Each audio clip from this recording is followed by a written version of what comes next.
Anyway, good evening. So we're starting our book, no? Who's Your Daddy? So I was doing the deck and I know that it will bless you. So it's a very short book by Pastor Paul Ellis, who is our favorite, no? Very short book. I think less than ano pa nga eh. Parang ilang pages lang yan. But we'll really deep dive kasi I think this is one of the if not the most important subject there is for all of us. So the most important question is, do you know who's your daddy? Do you know who's your father? Because actually, I'm speaking for my own, no? For many, many years, sabi din actually to ni Rachel Cannon, sabi niya, for many years, I tried to get to where I've always been. What do I mean by this? What does she mean by this? For many, many years, I tried to get to be close to the Father. While all along, I'm always close to Him. Hmm? Diba? So, yan. It's the picture that I think best describes the way Abba feels about you and I. That He wants you to really be aware that He's so close to you. That you are just a breath away, you know, yung ganong tipo. So who's your daddy? And I captured one of the dun sa pinaka first page ng book, no, sabi niya ganyan. Kasi he was talking about yung eksena dito. I really encourage you to read the book because it's well grounded, it's well ayokong sabihin substantiated, ano, it's well referenced. So lahat ng sinasabi ni Paul Ellis is ano, no. By the way, Paul Ellis is a pastor, no. And Paul Ellis is a theologian na grace. So ano siya, really really good book and he's very easy to read. Hindi siya yung English niya is not old English. Tsaka yung cadence nung ano niya, nung tawag nito, nung the way he writes, no. Sabi ko nga dati if there is a person who can explain grace with very much clarity, na very simple that even a 5-year-old can understand, it would be Paul Ellis. Yun yung ano ko sa kanya. So sabi niya ganyan, kasi he was talking about seeing his daughter for the first time and nasa incubator yung daddy niya, yung anak niya. But then, so sabi niya ganyan, hey, I'm your daddy. So it's a one-way communication, ano, but later on, sabi niya, she's older now, but I've never stopped telling her that I'm her daddy and I never will. And this is the same, the heart of the Father, which Paul Ellis was able to catch, no, it's the same with our Abba Daddy God. That you know, He really wants us to know Him as our Father. So sabi niya ganyan, my desire is that she will live her entire life knowing who I am and how much I love her. And this is when I read this is the desire of Abba Daddy God for you and me, that we live our entire life knowing who you are, that you are so established on who you are as a son, not a servant, and how much He loves you. So it's a lekleka, no? And I'm sure that as we go through this book, there's going to be another layer or another depth of our understanding of who He is and who we are because of Him. Yeah. So from Adam's fall to the present, we walk far below the abundant life that God designed for us to walk in. So meron tayong mga moments na not exactly that you feel as a son, not exactly that you feel as a daughter. But our perception has been distorted, just like our forefathers, Adam and Eve. You know, the whole thing actually started with them having a distorted image of who Abba Daddy God is. Kasi ang sabi nung, sabi nung serpent, ang sabi niya ganyan, tingnan natin dun sa, asa na yun? Oops. Tingnan natin dito. Kita niyo ba? Sabi niya ganyan, now the serpent was more cunning than any beast of the field which the Lord God has made. And he said to the woman, has God indeed said, you shall not eat of every tree of the garden? So dito pa lang, no, na-distort na. Actually, they were told to eat, they can eat of every tree, di ba, from every tree of the garden, except for one tree, which is the law tree, which is the tree of the knowledge of good and evil. Diba? And then the woman said to the serpent, we may eat the fruit of the trees of the garden. So tama naman ano, dito sa parte na to, tama yung woman. But of the tree of the fruit which is in the midst of the garden, God said, you shall not eat, nor you shall touch, lest you die. Meron dito, nag-slide na ng konti. Diba? So meron ng dagdag bawas. Then the serpent said to the woman, you will not surely die. Actually, tama yan. You will not surely die. Pero ang kasi ang enemy, no, hindi siya 100% lie. So may 50-50 or 30-70 parang insulin namin. Anyway, for God knows that in the day you eat of it, your eyes will be open. And you will be like God, knowing good and evil. So dito, sinasabi niya na actually now, you are not like God. So establish ng enemy, di ba, nung serpent, na you're not like God. So you have to eat it. So balik tayo dito sa ating slide. Okay. So the problem sets in when our perception of him is distorted, just like what Ella was alluding a while ago, no? Sabi niya ganyan. Kasi if you think that God is the source of your problem, then why solve it? Diba? If you think that God gave you the disease, then why go to the hospital? Kasi if God is the source of your problem, then you should go with the flow, diba? Huwag mo siyang i-solve. Kasi kung yung pala ang will ni Lord, diba, sometimes you don't think, no? So, mali diba? So, because God, our Father, is the solution. So, gusto ni Lord na kumaga, parang sa mga magulang, isusubo na lang nila, ibibigay pa nila sa mga anak nila. So, I've heard all the stories, no? If our earthly fathers are so good, diba, na mabait sila, how much more our Heavenly Father? It couldn't be that our earthly fathers are much better than our Abba Daddy God. It couldn't be. He's better than good. He's gooder than good. Yeah. So, we've been taught to see life and ourselves through our circumstances. And so, parang there are good days and there are bad days. So, sometimes, no, parang pag good days, I'm highly blessed, favored, I'm loved. Pero pag dumating yung problema, Lord, ba't naman ganun? Di ba? So, ang super nice na example dito is yung na-establish talaga that in no matter what circumstances that they were in, they know that God loves them. They know that God is their Father.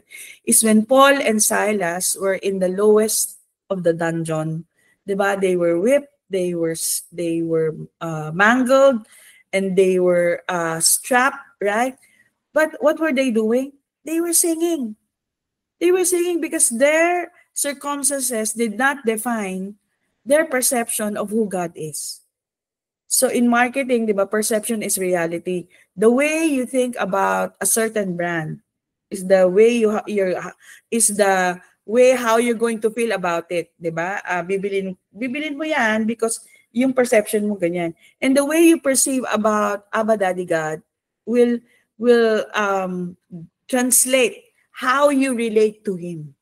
So if you see him now, I know this group, no, is well learned, ganyan, na we move actually from A to B or A to I think A to J, ganyan. Medyo malayo na tayo, no? But there's so much more na we don't look at the Father the way we look at him from before. So definitely nag-improve na tayo, but there's so much more. Yeah, he really wants us to know him, and he really definitely wants us to feel that he loves us deeply, deeply, endlessly. Ganyan. So through, and sometimes, sabi nga natin, no, we define Abba Daddy God's love through our circumstances, through others' opinions, and through our wrong understanding of who God is and how He sees us. So, I think this book will help us really know more and more about His love for us. Yan, as we go through this life. Because you can't know who you are until you know whose you are. You can't know who you are until you know whose you are. So parang, 'di ba? Oy, hindi, anak ako ni anak ako ni Emilio. 'Di ba? So meaning, kung anak ko ni Emilio, meron akong ganito, meron akong karapatan diyan, ganyan. So ganun yung ibig sabihin nito, no? So the gospel is not a message about filling heaven with orphans, but filling the earth with sons. So just like yung nabanggit natin before, no, yung kinukwento ko sa inyo na while we were about to land from Cebu going to Manila, and then I looked outside the window, and then talagang it breaks your heart, no? Yung news ngayon, ano, na so much corruption, man. As in, talagang walang katulad. Nakakaiyak na talaga itong Pilipinas. But then the Lord actually spoke to my heart na the reason why they're like that is because they don't know me. The reason why they wanted to hoard so much money that they cannot spend even in this lifetime and even in 10 lifetimes, no, is because they're so afraid of them lacking, of them wanting, because they don't know me as their father. So, ang isa pang nakakatuwa dito, no, sabi ko, Lord, talagang I really can feel yung hatred sa heart ko para dito. Lalo nun sa mga sa mga anak, na talagang namang But you know what? Praise the Lord, because we are not like God. God, our Father, loves these people. So somehow, in all of these things, I pray and we pray that the gospel will be preached to these people so that they will know that they are loved by the Father, and they don't have to resort to all of these things. Right? That and tayo, sabi ko, Lord, mahal mo kami, di ba? Mahal mo kami, and you don't like us to be flooded. You don't like us to be drowning in all of this trash, all of this water. So the same way na mahal mo sila, mahal mo rin kami, di ba? So God will solve all of these things. Yan. And how? Through the preaching of the gospel. Okay. So in Genesis 1:26, it says, and God, and here, God is a triune God, di ba? Pag tinignan mo yung interlinear niyan, it says Elohim, and Elohim means Father, Son, and Spirit. And said, let us make man in our image, and according to our likeness, so that they will have dominion over all things. Ganda, no? So, here it establishes, right, that we are made in the image and likeness of God. Yun yung first lie that the devil said to Eve. Na, di ba? You will be like God. Actually, even before the eating, di ba? They were already like God. Because they were made in the image and likeness of God. Why did Elohim, Father, Son, and Holy Spirit made us in the image and likeness of Him? So, dun sa last verse, so that you will have dominion over all things. So, the classic example of this is Anda, di ba? Even the rain you can command because you have dominion.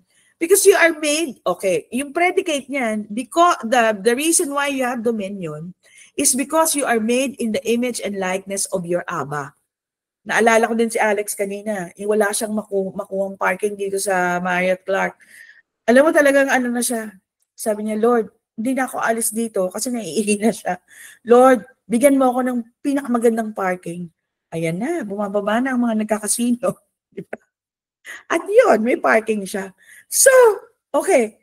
So, hindi because you're goody-goody, no? Na you have dominion, no. You know why?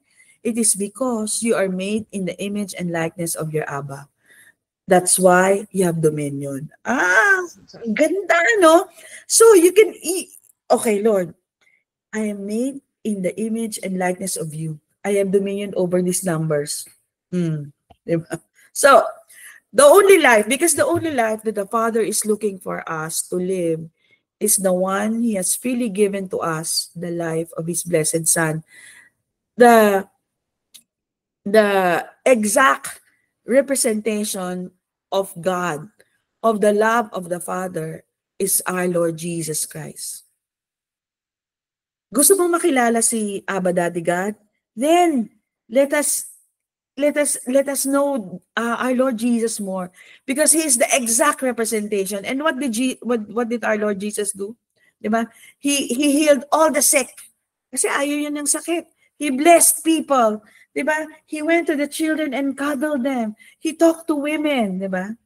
So, He's not looking for us to produce a life of our own, a righteousness of our own, or a love of our own. Because, no, ito yung reference, no? This is actually God's declaration of you and of me. This is your nature and this is your destiny. What is your nature? That you are made in the image and likeness of Him. And what is the image and likeness of Him? Complete, whole, shalom, Irene, and your destiny, actually. Diba? You are destined to reign. So mankind was created as image and likeness of Father, Son, and Holy Spirit with full dominion over all things.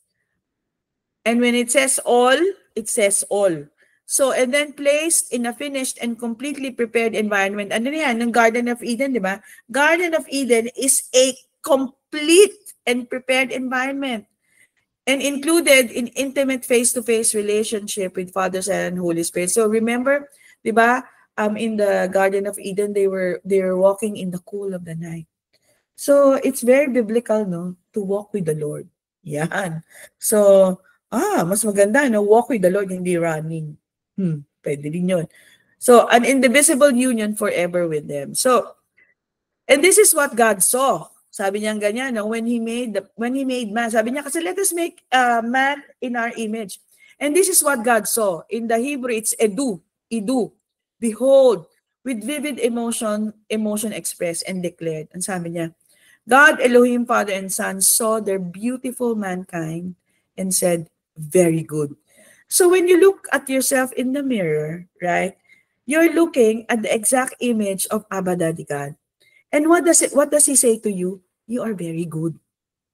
You are very good. So be kind to yourself and say and agree with Abba Daddy God. You are very good. Diba? You are very good. That is tov in Hebrew. Diba? Good is tov in Hebrew.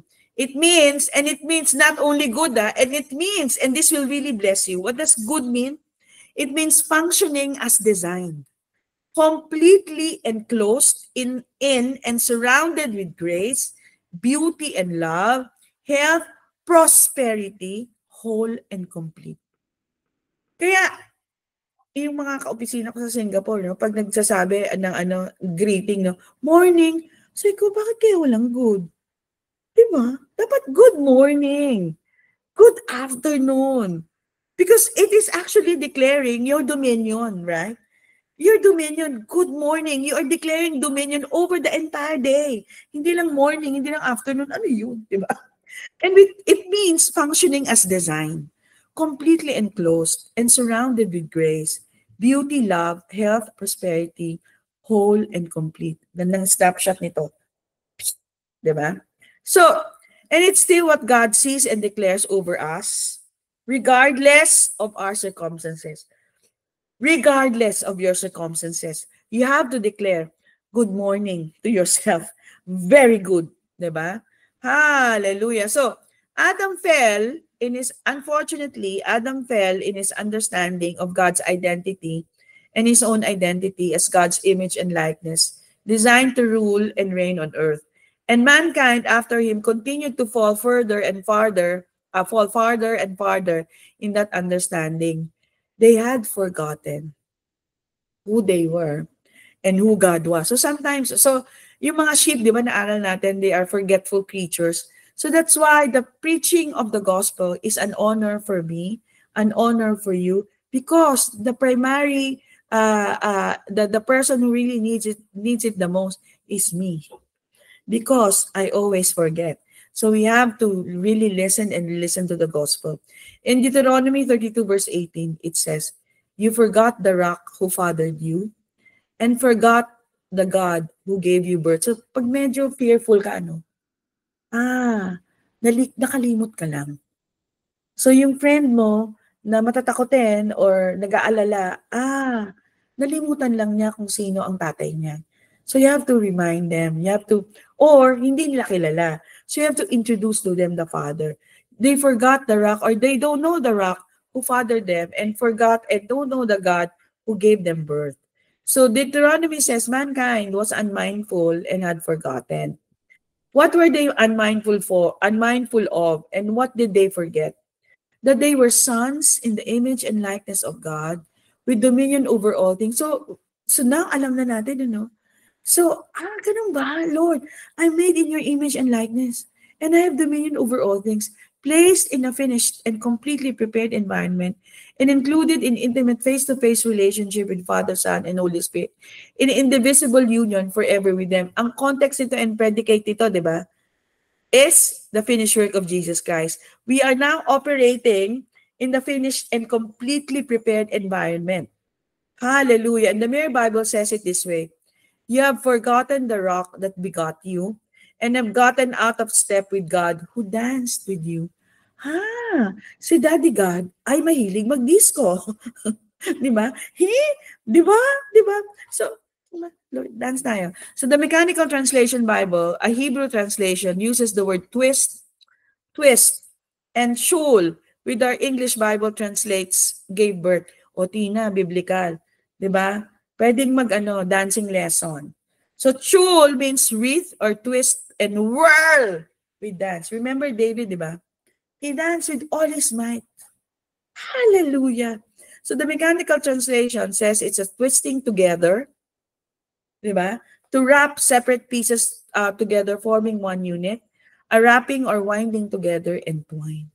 So the Lord wants to, to dance with you, his son, his daughter. So because it's a picture of intimate union, face to face. So they were so pag wala kang ganitong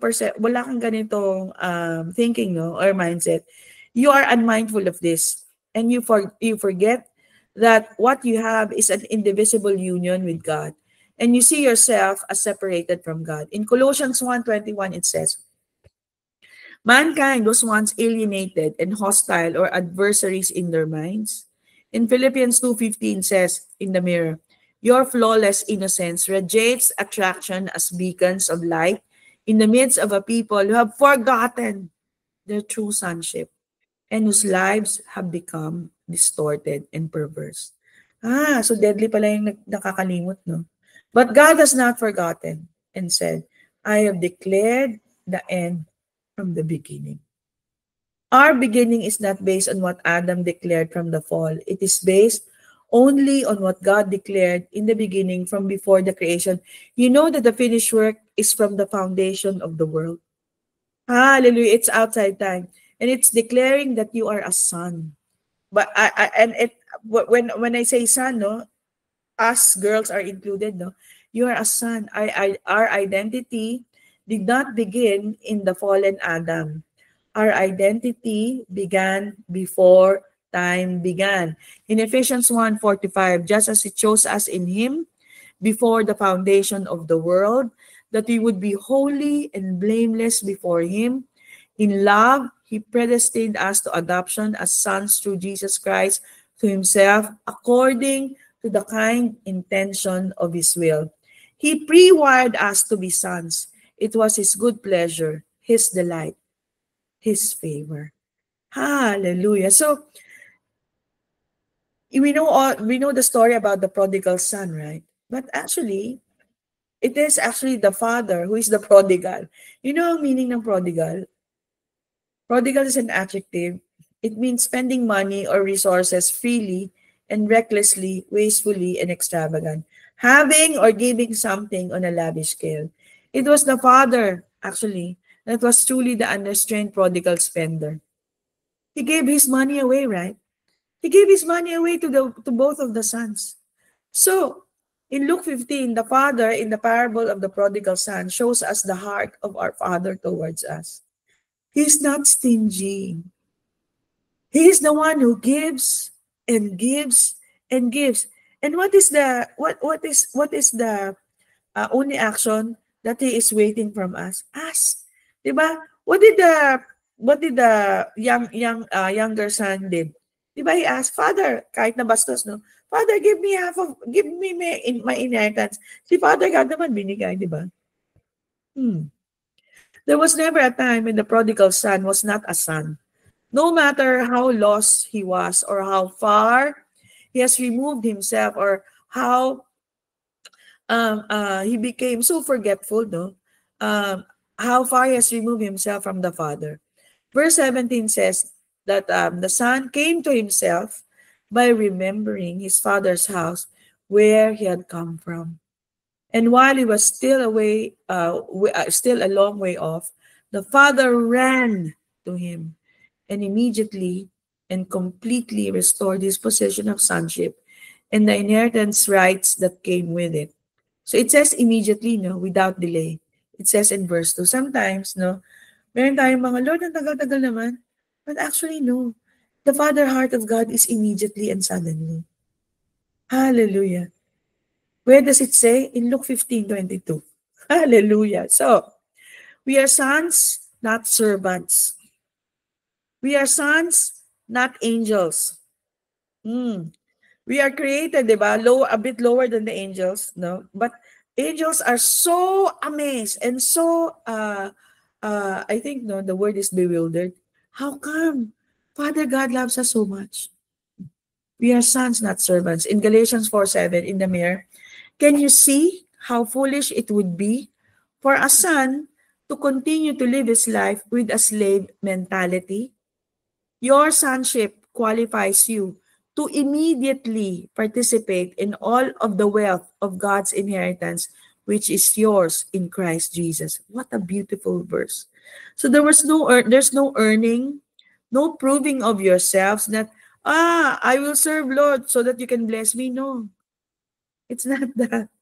You cannot pay God's kindness. You cannot pay God's grace. It's an insult to Him. It's an insult to His faithfulness. Hallelujah. Because you're a son. It's not based on our faithfulness. It's based on His Son's faithfulness. In Hebrew verse 3, chapter 6. In Hebrew chapter 3, verse 6. But Christ is faithful over God's house as a son, whose house we are if we hold fast the confidence and the rejoicing of our hope firm to the end. He is the faithful son. So it's not about you. It's not about me. In 1 John 4:17, it says, as He is, so are we in this world. Because He is the faithful Son, therefore we are the faithful Son. All that the Father has, glory, honor, wealth, riches, favor, abundance, etc., is ours now because we are faithful in Christ. In Christ, right? Diba? Not faithful for, in Christ. A servant's worth and value are based on their performance level. But a son is always a son. He is a son no matter what his behavior, good or bad.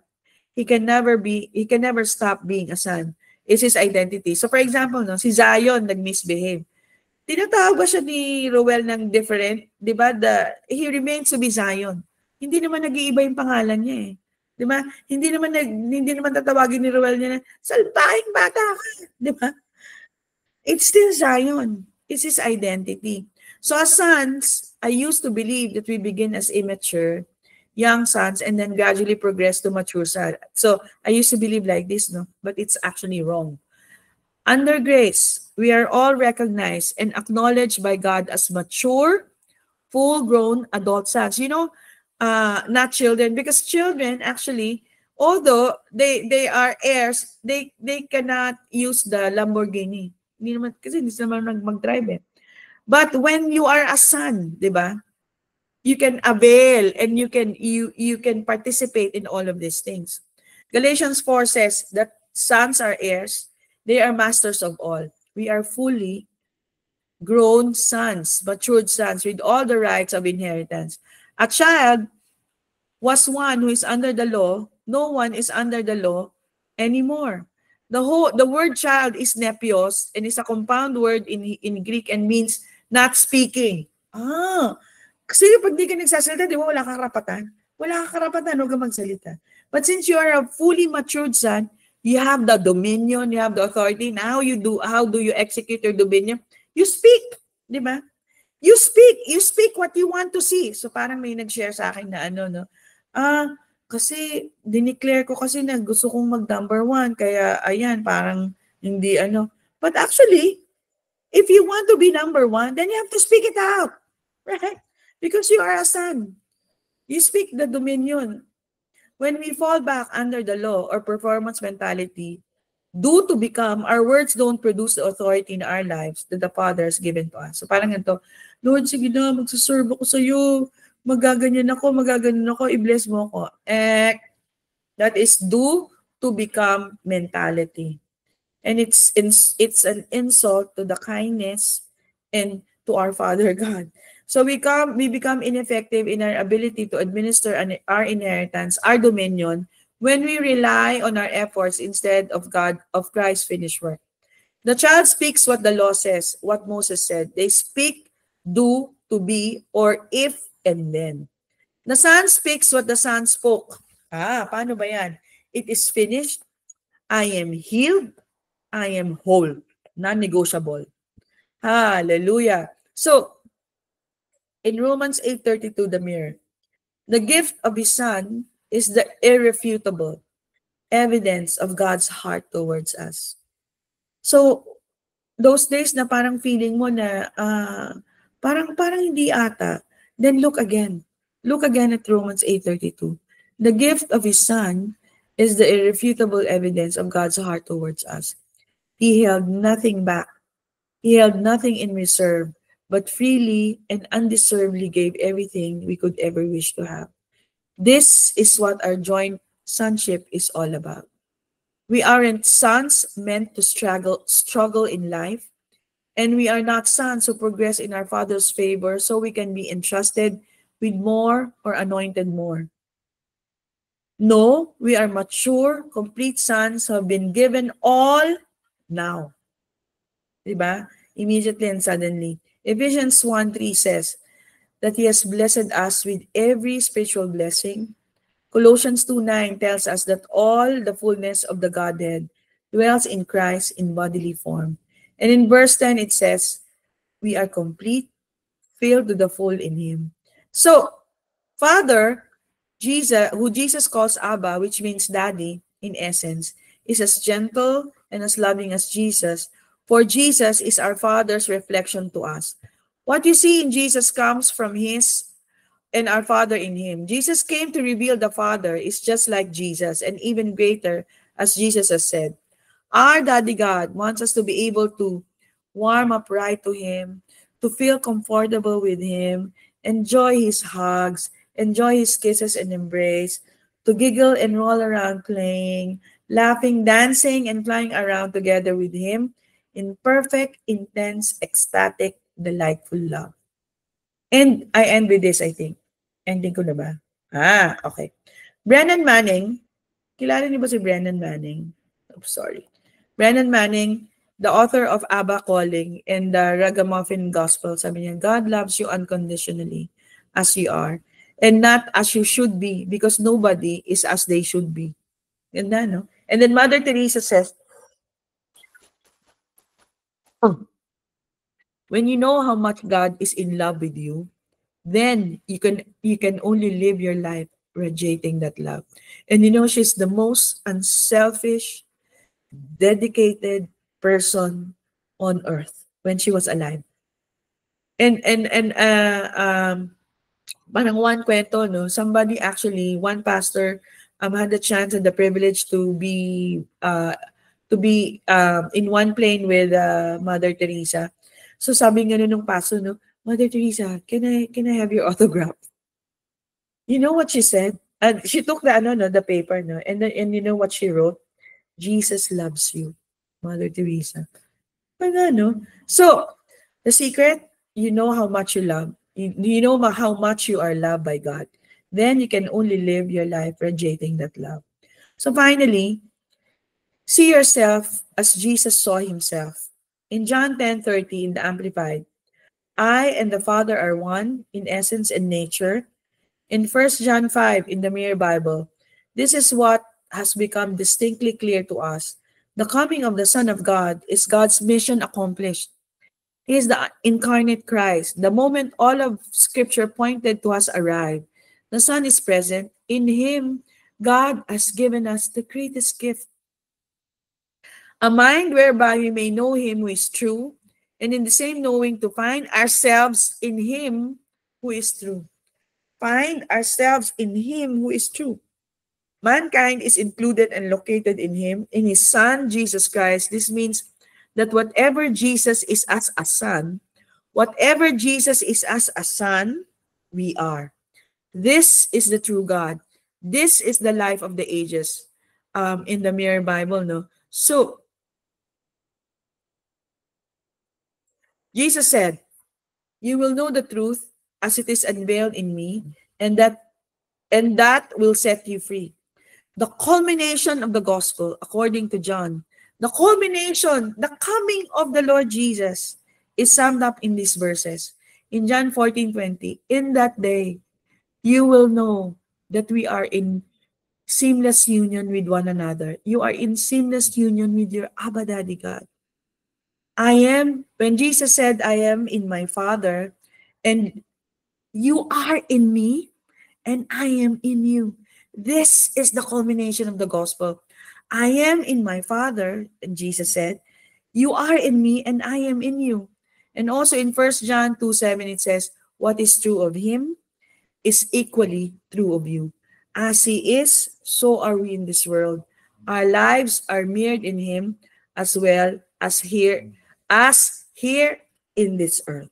So, my dear brother and sisters, I'm so excited to journey again with you, to really know about the Father's heart, that really understand this John 14:20, no?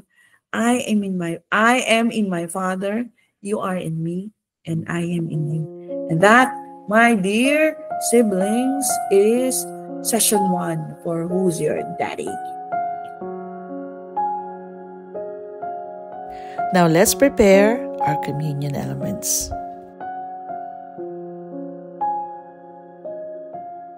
Okay, let's hold the bread in our hands.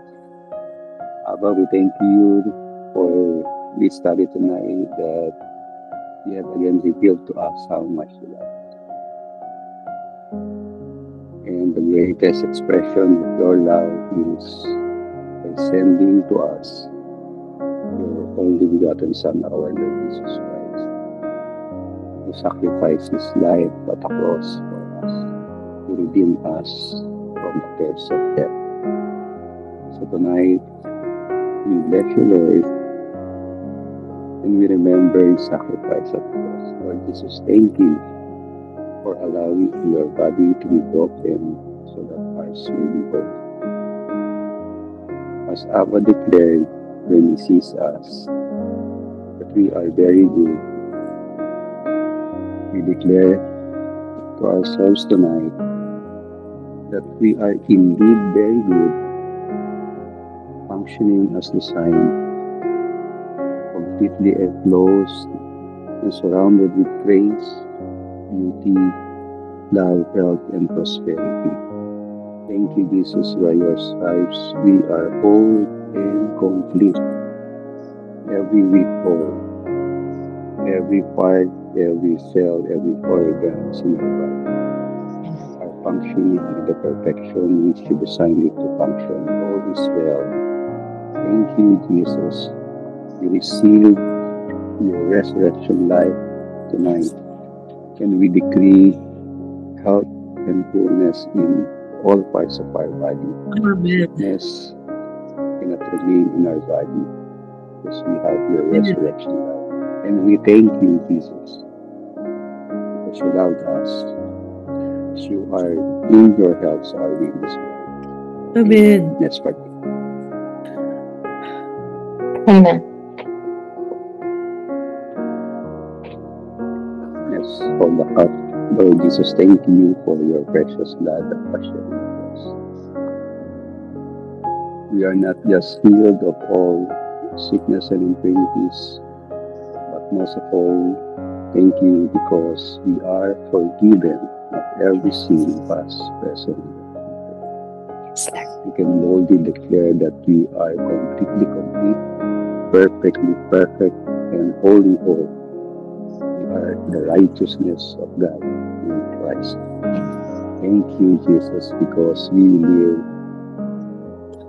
that as the Father sees us, whatever is true of you is equally true of us. We are greatly blessed, deeply loved, highly favored, completely protected, and because we are sinless, we are sickless. In Jesus' name, amen.